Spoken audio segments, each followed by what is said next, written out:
was demoing the product to sell me, was telling me, yes, you can know what this is once you buy this product. Then I will know, but I don't have access to that product yet because I literally just charged the credit card on Tuesday. Yeah, but I think the point was, you said it's grandfathered in. Is it, when you say that, do you mean it's grandfathered in no matter what it is, or it's grandfathered in if it meets this? So if Nope, it's, whatever As they it are is. operating currently. so all They've been 150 could operating be without an unhosted ordinance, so there's sharing. no enforcement mechanism. So they can continue to operate with they don't have to come in line with Shh, these. don't say that on the record, because then everyone else is going to jump on real It's the quick. truth, I mean, though. it doesn't matter much. It's It doesn't 150 matter much, houses.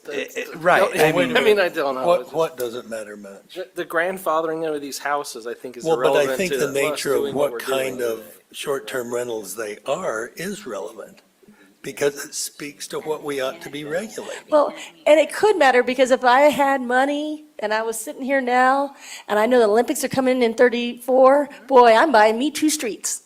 Yeah. Right now, if I had that kind of money, I don't have that kind of money.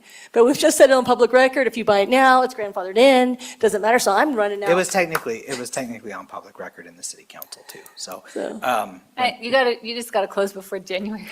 Because you know Murray's hot.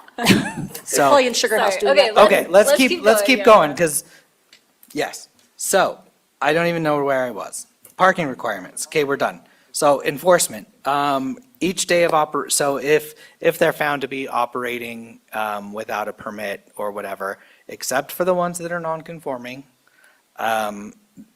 it could lead to a Class C misdemeanor. I want to be very clear that that we use the word could very specifically. There are certain laws and things that Mark could get into where legalese, we can't say shall be cited as a Class C misdemeanor. There's weird things about that. I don't want to get into it. But Go ahead. why? So each day, so I'm running for a year. You guys come in and you go, hey, you don't have a permit. So for 365 days, my minimum fine, if it goes to court, and I'm convicted of this, is 365 times 110. That's my minimum fine. No. Okay, It's so tell the me. day we cite. and Oh, it's the forward. day, so from the day I'm cited and continue to run it? Yeah, Okay. correct, Mark? But- Oh, wait, I'm gonna be told different, maybe.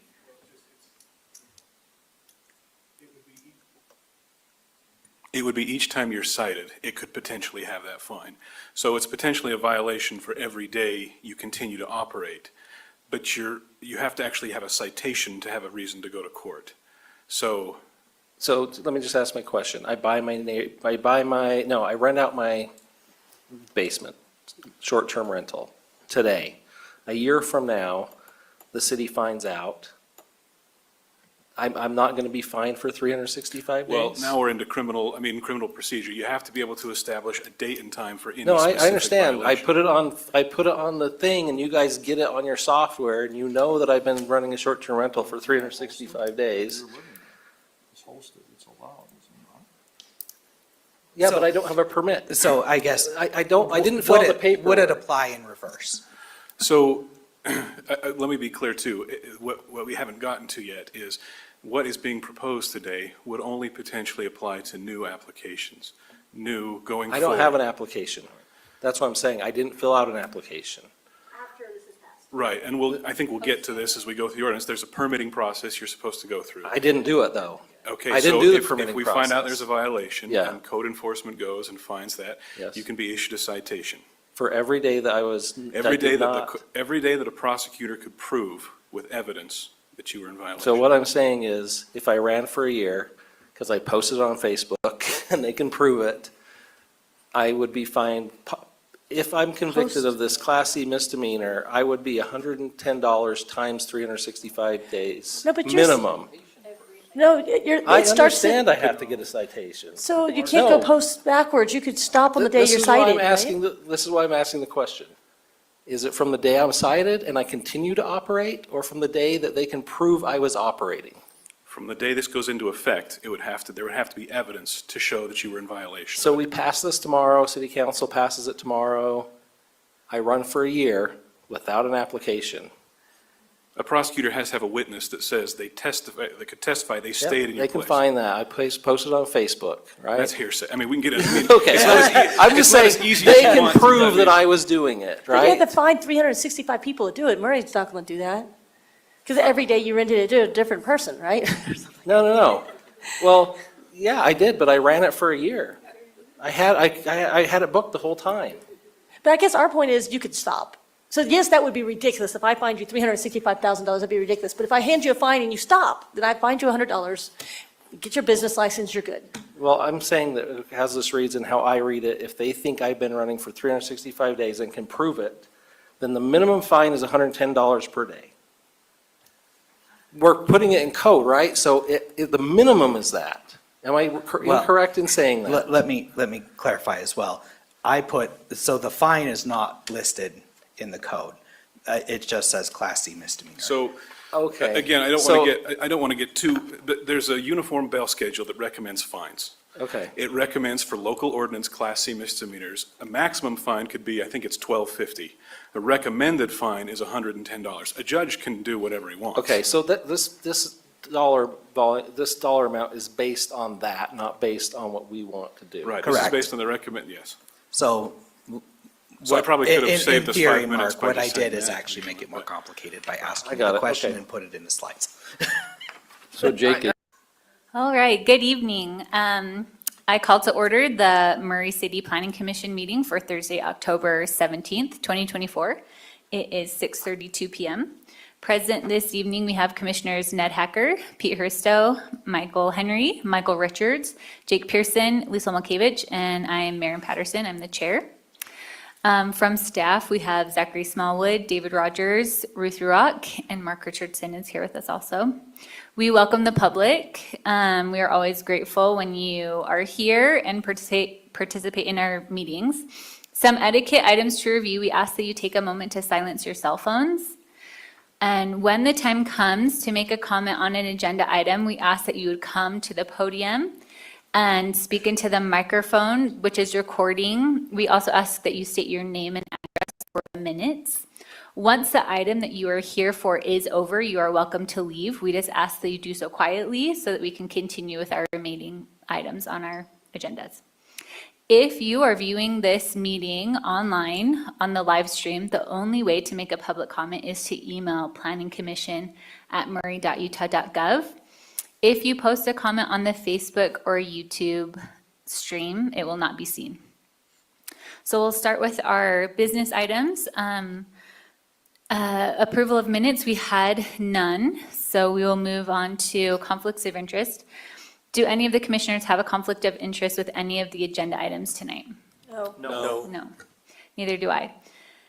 Approval of findings of fact. Approval of findings of fact. Have the commissioners had an opportunity to review the findings of fact and conclusions? Yes.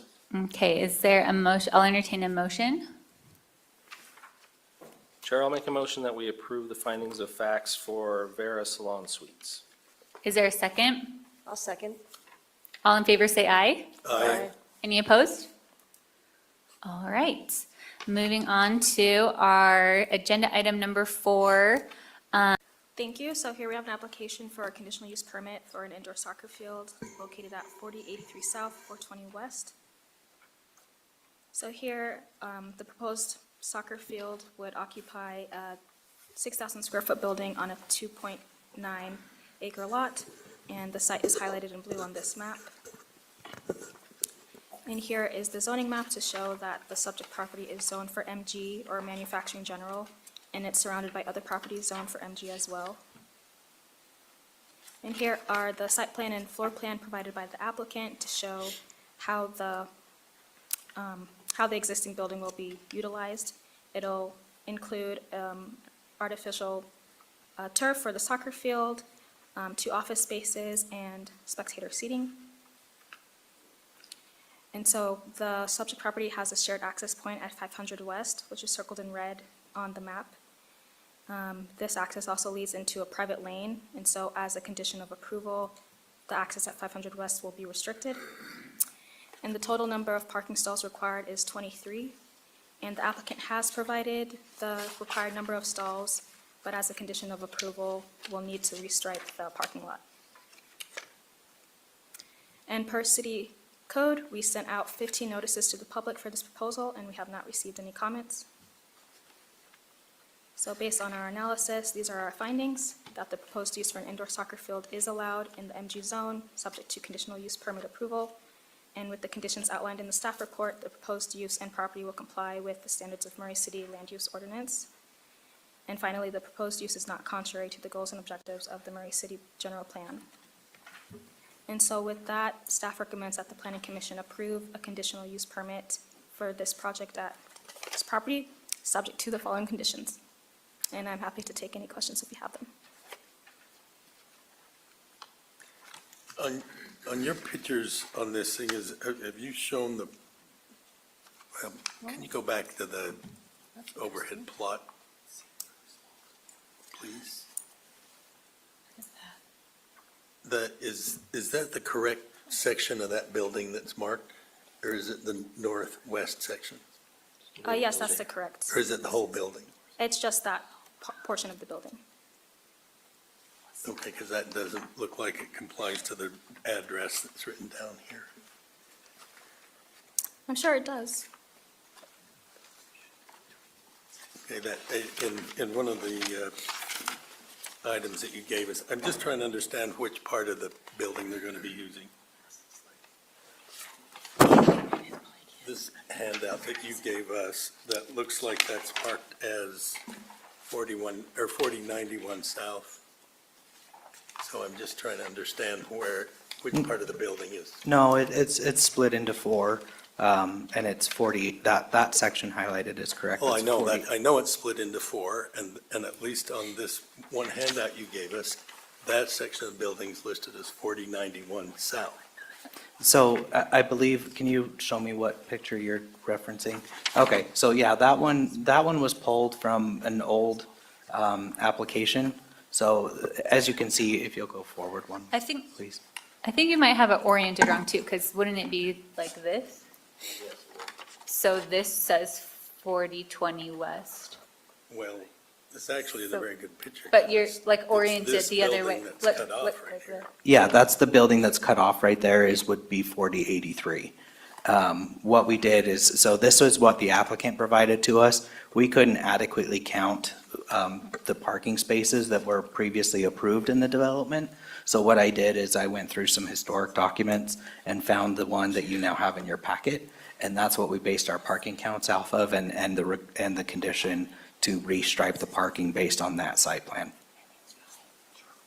Well, and on this picture here, you're showing the parking area, lights and everything, again, on the northwest part of the building and not the south. Again, that was provided by the applicant, and we're using the one that, we are using the one that was provided in your packet. That's why I'm telling you that one right there is being used as how we counted their parking, This one, I'm sorry. is how we counted their parking. Because we could not see adequate parking in that area. We know it has it, and it's possible to have it. We just want to make sure that those are adequately striped in the future. And I guess that goes to my next question, and I don't have any real problems with this. This sounds like a great use for this property, but why isn't the inclusion of the ADA striping one of the conditions? It is. Oh, ADA? So it would be required regardless, even in the parking. Our code does require that every 25 spaces, you have to have one ADA space. So that would be required in the code regardless of conditions. One that's in our land use code, but it's also in building code as well. Wait. So how is, hold on. Where is it? Where's condition number 5? I mean, we could if we wanted to, right? We could just say. It would be and redundant, but you could. We could, well, I mean, we could just say in accordance with the code. Again, if you want, it would be redundant, but yes, you could.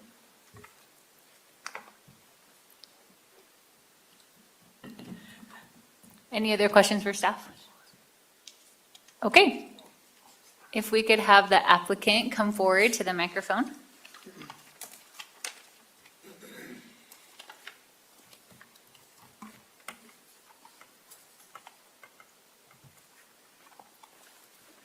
you could just state your name and address for the record. Yeah, my name's Omar Jaimes. Our address is 4083 South, 420 West, Murray City, Utah. Great. Have you had an opportunity to review the 6 conditions? Yes. And you'll be able to Yeah, comply with absolutely, those? no problem. Yeah. Okay, great. Is there any additional information you want to give the commission about your project? Nope. No additional information. Okay, thank you. Awesome. Thank you so much. At this time, I will open the meeting for public comment regarding this item. If you would like to make a public comment on this agenda item, you may do so by coming to the podium.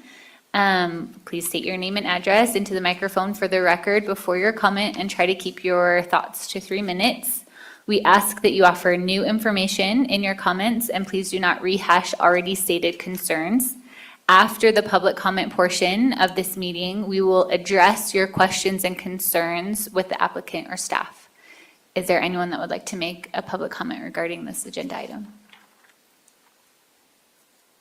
Did we receive any online? All right. I will close the public comment period and bring it back for discussion or a motion. So I have a question for the applicant. Does he need to come back up? Yeah, will you come back? Thanks. So I'm just curious about the size of the field. It seems like a smaller field, with the recommended soccer field usually around 200 feet by 95 feet. Yep. Curious, and then you're also going to add bleachers and spectator space. Curious why it's smaller. That's the, we try to maximize space, but also allowing no space for spectators. We wish it was bigger. Unfortunately, it's not. We're also not going to use, usually in indoor soccer, you do 6v6. We're doing it 5v5. Okay, that makes sense. I just was curious. Yeah. No problem. Why And it'll it's be smaller. soccer, not foosball or That's something else the that's only- usually on a yeah, smaller it's court? going to be Try to soccer, maximize yeah, space, but just also allowing no space for spectators. Awesome. We Well, wish thank it you. was bigger. Unfortunately, it's not. Sorry, I guess I didn't give you a chance when the applicant was up here. Yeah, any discussion or a motion? Madam Chairman, I'd make motion that the Planning Commission approve a conditional use permit to allow an indoor soccer field at the property address 4083 South, 420 West, subject to the following conditions 1 through 6.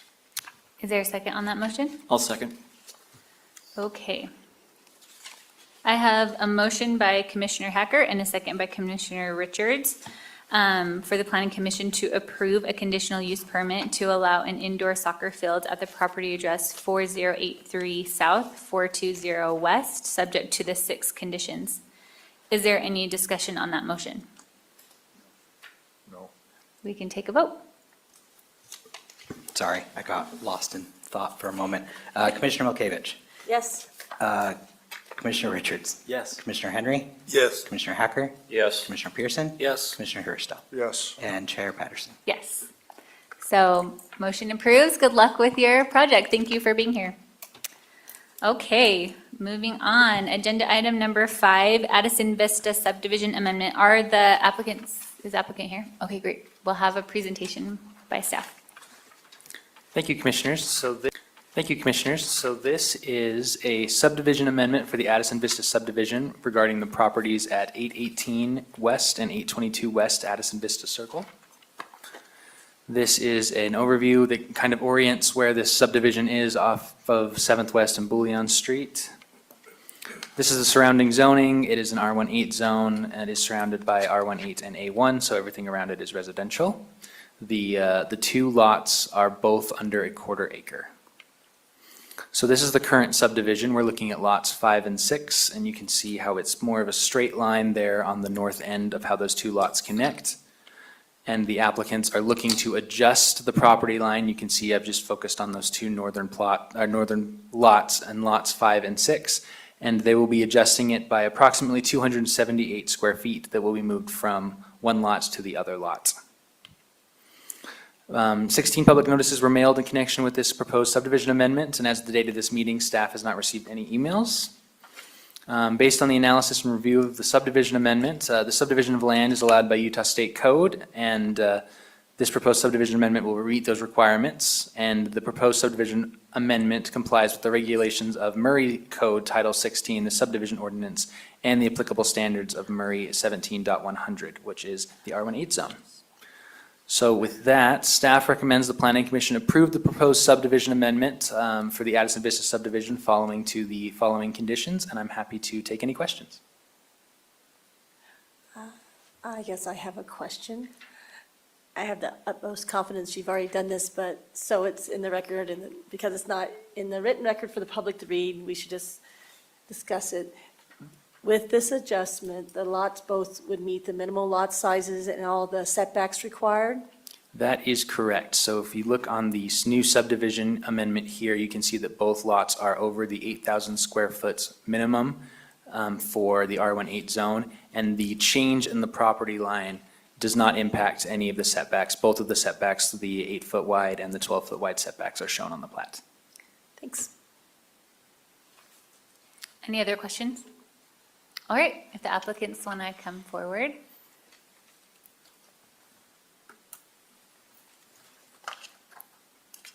Will you just state your name and address for the record? I'm Carly Reese at 818 Addison Vista. I'm Trenton Stapley at 822 Addison Vista. Thank you so much for being here. Have you had a chance to review the conditions? Yes, And you'll be able to comply with those? yes. Great. Is there any additional information you would like to give the commission? Nope.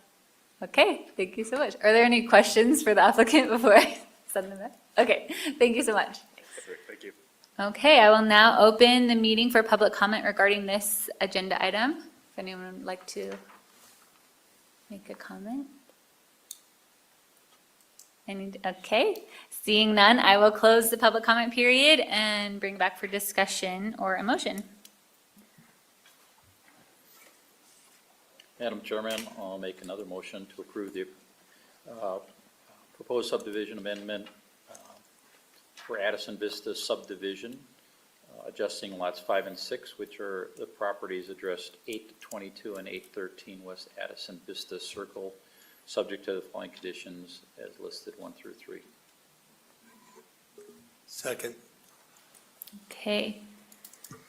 I have a motion by Commissioner Hacker and a second by Commissioner Henry to approve the proposed subdivision amendment for Addison Vista subdivision, adjusting lots 5 and 6, which are the properties addressed 822 and 813 West Addison Vista Circle, subject to the 3 conditions. Is there any discussion on that motion? All right, let's take a vote. Commissioner Haristo, Yes. Commissioner Pearson, Yes. Commissioner Hacker, Yes. Commissioner Henry, Yes. Commissioner Richards, Yes. Commissioner Milkovich, Yes. Chair Patterson. Motion, yes. Motion approved. Thank you for coming tonight. All right. Agenda items 6 and 7 will be presented together. Is the applicant here? Oh, okay, great. So first we'll have a staff report.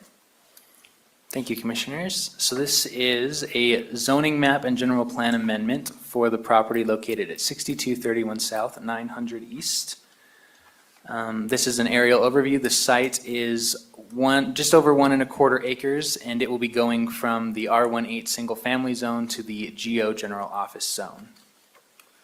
So this is the current zoning. As you can see, it's currently zoned R18. There is residential neighborhood business across the street. A1, which is low-density residential to the north. There's open space to the south, which is Wheeler Farm. And then there is R18 across the street further as well. The future land use map currently calls this area low-density residential with, as you can see, parks and open space to the south, low-density residential to the north, and residential business to the west.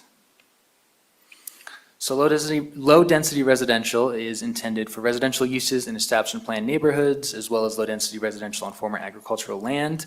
The corresponding zones are A1, R18, R16, R110, R12, and R210. And then the office, this designation allows for a wide range of office uses in an environment that is compatible with adjacent residential neighborhoods. Development patterns should establish the livability of surrounding residential neighborhoods while contributing to the success of nearby business areas. Development will generally be individual buildings or small clusters that are scaled similar to adjacent residential areas, and the corresponding zones are GO General Office, which is what we are looking for tonight, and the R&B Residential Neighborhood Business Zone. So these are the differences between the R18 and the GO. When you look at housing in the GO, residential is not allowed except for assisted or retirement living facilities.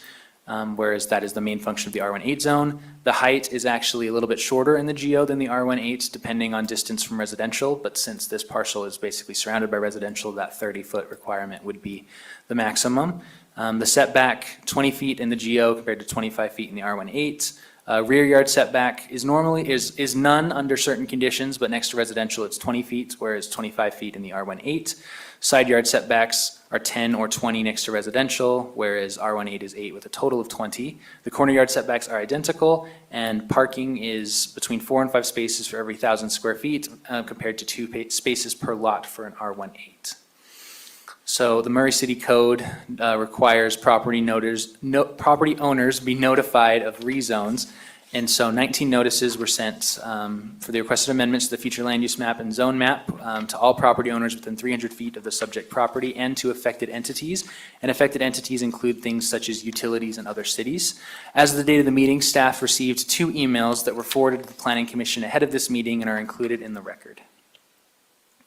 So for our findings, and I mentioned in the pre-meeting a change in the findings that I will discuss here. So the general plan provides for flexibility in implementation and execution of goals based on individual circumstances. Number 2, amending the future land use map will allow for cohesion with neighboring business uses. I accidentally put residential in the staff reports, but business was the intended word there. The proposed zone map amendment from R18 to GO has been considered based on the characteristics of the site and surrounding area, and staff believes the potential impacts of the change can be managed within the uses that are allowed in the GO zone. And the proposed zone map amendment from R18 to GO conforms to goals and objectives of the Murray City General Plan and will allow for an appropriate development of the subject property. And so based on our findings and analysis, staff makes a recommendation to recommends that the Planning Commission forward a recommendation of approval for both the Murray City General Plan Future Land Use Map and the Murray City Zoning Map to the City Council, redesignating the property located at 6231 South, 900 East from low-density residential to office in the Future Land Use Map, and from R18 single-family low-density residential to GO, General Office as described in the staff report, and I'm happy to take any questions. I have a question about the height restriction next to residential. Does that mean that, so as we look at this map, we can see that there's houses to the east. But is the zone to the north, is it just because it's zoned residential to the setback? So the zoning is what is the setback? The zoning is not what the determines it, physical- not the building. Okay, Yep, that's correct. thank you. Any other questions for staff? All right, if we could have the applicant come forward.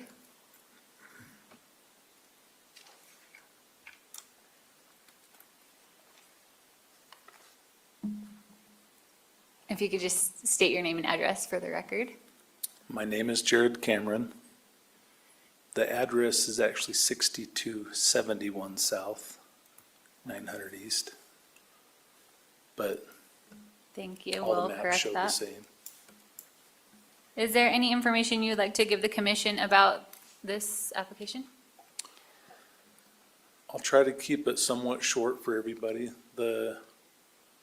We've been working towards this goal. I've owned the land originally I owned it probably 12 or 13 years ago with a partner. I've since bought him out. He was the original guy that developed the entire neighborhood that everybody's concerned about to the east. I've since purchased him out.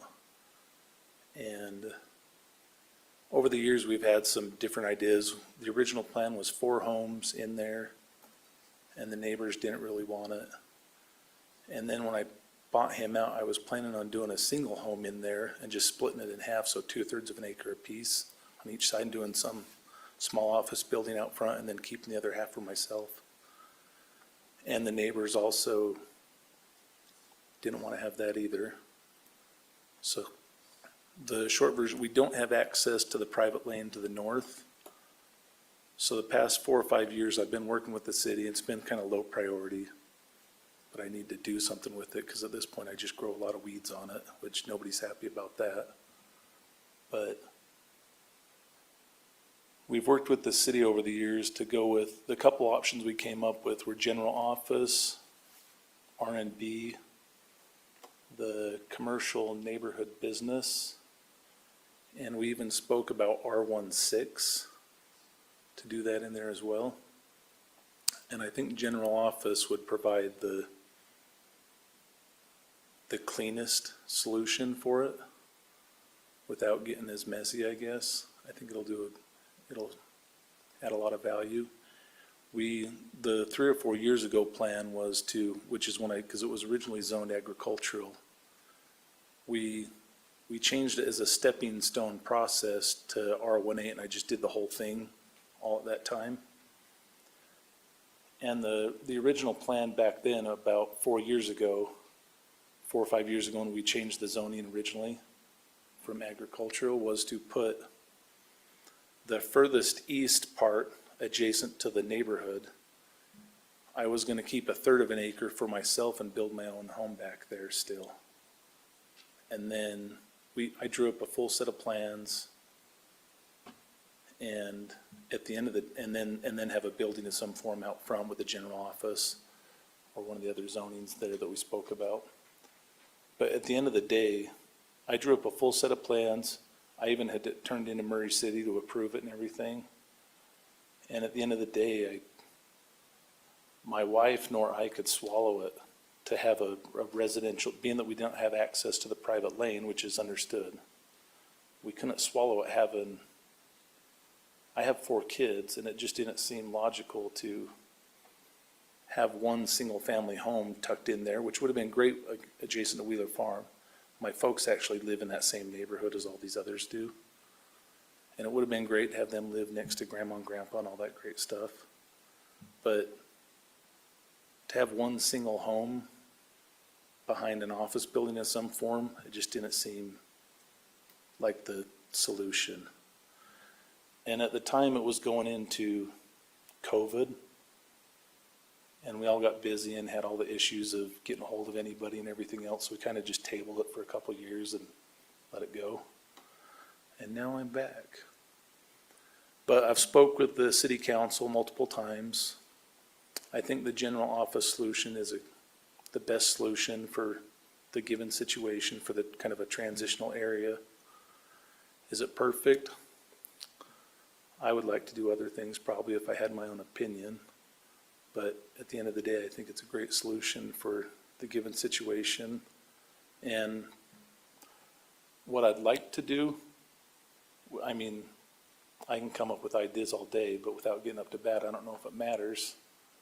But what I'd like to do is build a small building on 9th East, right adjacent, you know, with the setbacks and whatnot, and then a parking lot of some form. And then I'd like to do a small senior living home that's not really a nursing home by no means, because it's not big enough to supply all that kind of the needs that it needs to be. But that's what I'd like to do. I'm just trying to be honest with everybody and upfront. At the end of the day, if it doesn't work, I don't know if it will, but I think general office is still the best solution regardless of that. So that's all I've got. And Questions for the applicant? One of the first things you mentioned is that you had looked at putting 4 houses on that, and that was not approved. Did I understand that? yeah, so originally with the neighborhood, we had the developer that developed the land that lived in the neighborhood at the time as well.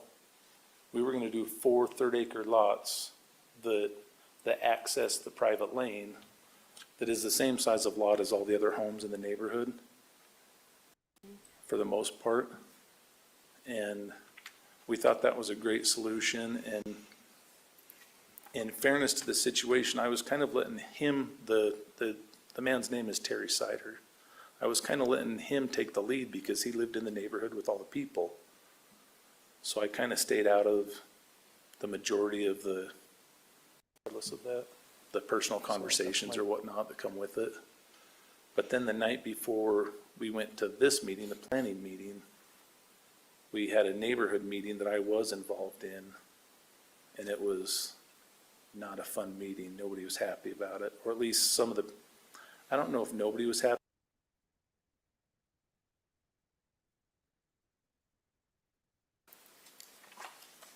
Hello, my name's Len Smith, and I live at 980 East Wheeler Farm Cove. So if you brought that sketch back up again, our home is to the east, and we live in an HOA with 7 other homes. So like Jared, I agree, not excited about the idea of having somebody build an office building and having my home right next to that. I'll read the letter that I wrote to the commission. In late 2019, we began searching for a home in the Murray area. We built a new home in 2016, just off Highland Drive and 5600 South. Within a year, we began having difficulty entering onto Highland Drive from our neighborhood due to traffic congestion. We discovered the city planned several new developments that would only increase the traffic on Highland Drive and further exacerbate street access. We found a home in Wheeler Farm Cove in 2020 and checked the zoning for the adjoining properties and found them to be residential. We confirmed this with the HOA president and moved forward with our purchase, comforted in knowing 2 sides of our property joined Wheeler Farm and would always be zoned agricultural, and 2 sides would always be residential. The traffic on 9th East is problematic. I don't know whether any of you have ever been there on a Sunday morning during the Wheeler Farm farmers market. I think that's a great project, by the way. I think it's wonderful for all of us. But it is absolutely a zoo. We cannot get out of our driveways. And there's not a lot of police maintenance of 9th East. And I think there's certainly a lot of other things that they're dealing with. But people drive 50 to 60 miles an hour on 9th East now. And when we go to pull out, you cannot see either to the north or the south. So we have to creep out, and then we jump on it on our cars to be able to pull out into the lane. And anybody that has a State Farm insurance that has that little thing where they keep track of your speed and your acceleration, we all get notices. So to me, adding a commercial building with potentially multiple occupants will only add to the difficulty entering 9th East and increase the risk of serious accidents. Vehicles routinely drive on 9th East at 50 miles an hour and faster. The applicant, Mr. Jared Cameron, requested a change from agricultural to residential prior to our purchasing our property, and this request was granted. I think it's great. I request the current classification be maintained. Further, I do not think an applicant should be allowed to request a zoning change without offering agricultural or architectural renderings of the proposed structure, specific use plans, so the zoning commission can evaluate the impact on existing residences and the traffic patterns on 9th East. I would welcome all of you to drive to our lane, the private lane we're talking about here. It's a beautiful little lane that leads back to 7 homes. Changing that and building an office building there that's 30 feet high, that's going to border that, to me is absurd. Thanks for your time. Thank you. Do you want any questions before I sit down? Sorry, what was that? Do you have any questions before I sit down, or do you want me to? No, we don't have questions for the public.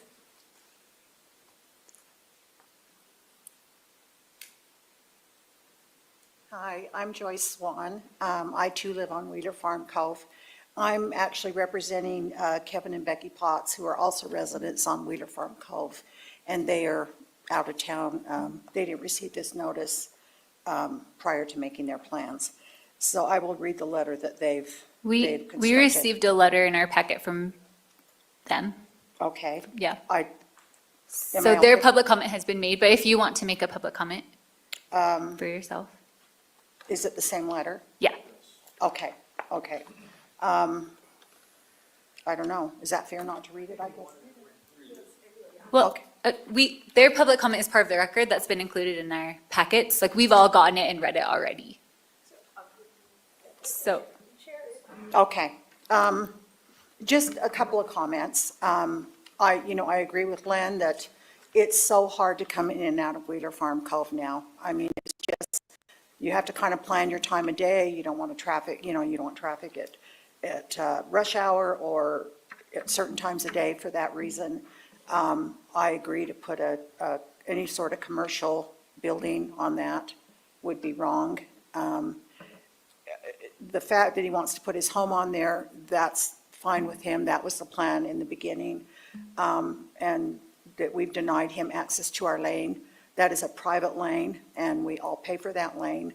And it belongs to us, and we've chosen not to share that with any other residents building outside of that.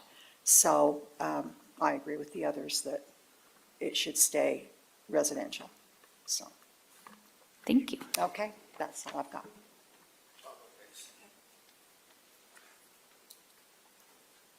And just so the public knows, those letters that were sent in were already sent to all commissioners, and we've had a chance to read them, so that is already part of the public record.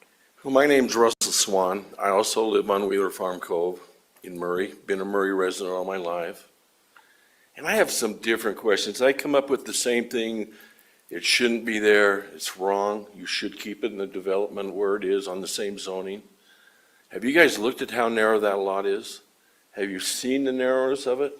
Have you seen the big power poles out in front of? These are not small power poles. And I'd like to go back where it says the panel approves this.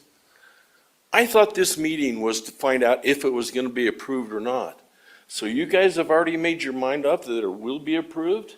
Is that what we're talking here? And do we find out who on the panel approves this? I'm very confused at the way you look at things. I don't know how in the world you can look at this and want to put a go zoning in it. It befounds me. That's my viewpoint on it.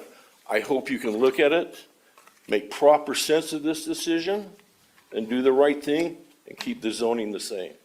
Thank you. Thank you. Could we address his question about? We'll address it after. Yeah.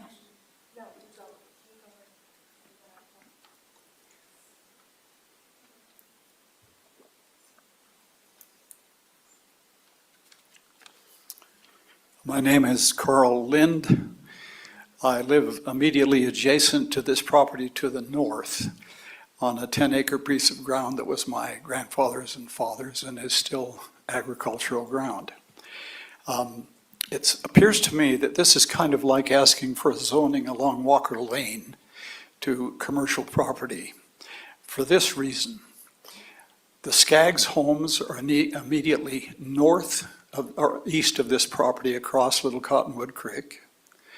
The very nice development which has been done in Wheeler Farm Cove is all of homes that are expensive, much like the properties that you might know well in Holiday.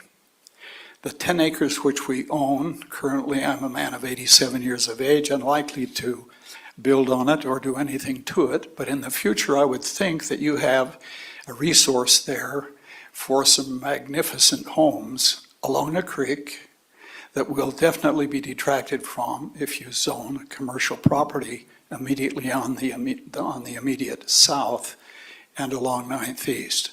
Now given, 9th East is a major tributary for traffic. It is a nightmare, especially if I have to pull a hay trailer out. I've asked your Murray City Police to escort me at 2 in the morning so that I could get a 65-foot truck and trailer out of those driveways onto 9th East without injuring the motorcyclists who choose that time of the morning for a raceway on 9th East.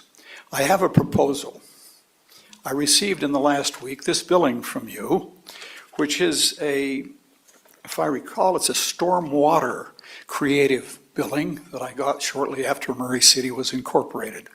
And since I have a lot of buildings on the property, barns and other buildings, I'm paying some fairly significant. I get a number of these, sometimes 5 of them at a time. I would suggest that Murray City considers seriously purchasing this property. To do so, you could divert the funds from this for, as you are currently paying for this building. I would caution you about setting the standard here for commercial housing on this side of 9th East, because I think you have a gem there for future beautiful homes that you will change now. Are you ready to zone the entire frontal of that property on the east side of 9th East commercial? That's your time. Thank you. You want to ask for clarification? Hello, my name's Kaylin Nielsen. I too am a resident of Wheeler Farm Cove. I had a couple of questions when I was reviewing what independent living or assisted living requirements were. It was much different than the regular general office requirements. And so it had, like, if you were doing a studio, or if you were doing a one-bedroom or a two-bedroom suite within the independent or assisted living headquarters, then there would have to be specific parking places that go along with that. And so I think that those need to be reviewed before any decisions are made as well. I'm going to just read what I've got here. As other homeowners have mentioned, this is our 5th time before this committee to plead our case regarding Jared Cameron's zoning preferences. The last zoning request 2 years ago, which was not during COVID, to R18 single-family housing was granted. Today was the first time I heard that there were ever any plans to have just a house in the back and some type of business in the front.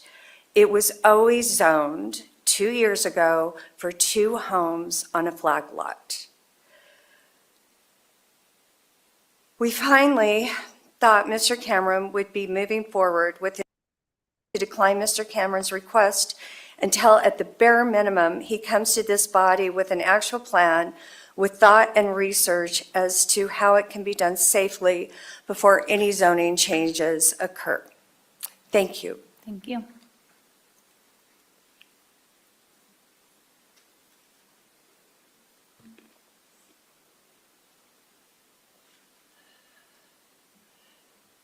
First of all, I want to thank all of you for your time and what you do to help us in the community, and we appreciate that very much in your time here tonight in listening to us. I just want to emphasize the things that you've heard here tonight, all of our objections, the problems and the things that we occur there.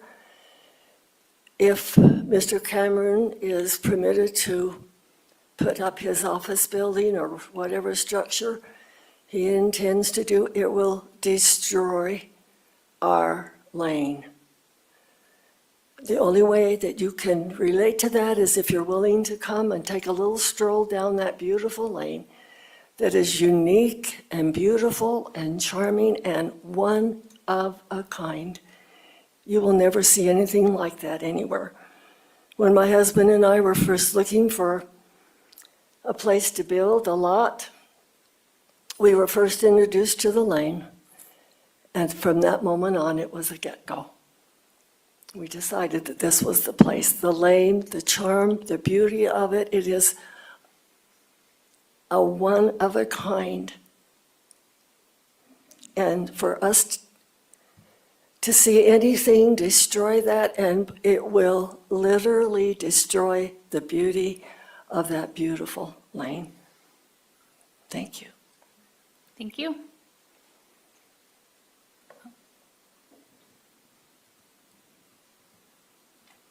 Would anyone else like to make a public comment? Can I just ask a question?